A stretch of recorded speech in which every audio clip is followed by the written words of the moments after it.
उर्मिला चली गई। रघुकुल की रीति का पालन करने वाले महापुरुष रघु के कुल से बाहर भी हुए हैं।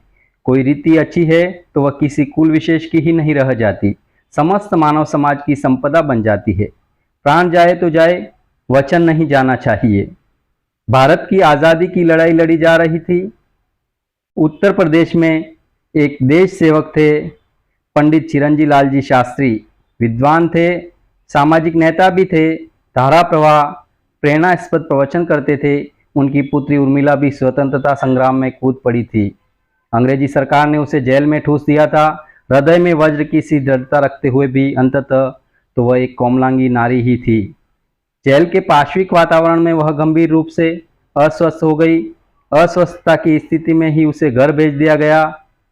उन्हीं दिनों लाहौर के किसी समारोह में शास्त्री जी ने प्रवचन देने का वचन पहले से दे रखा था। निश्चित दिन आ पहुंचा। पुत्री की हालत गंभीर थी। लोगों ने कहा भी, शास्त्री जी आप अब लाहौर ना जाए। उर्मिला अत्यंत गंभीर रूप से अस्वस्थ है, जाने क्या हो जाए, हो ना हो सो हो जाए, वचन का पालन तो होगा ही।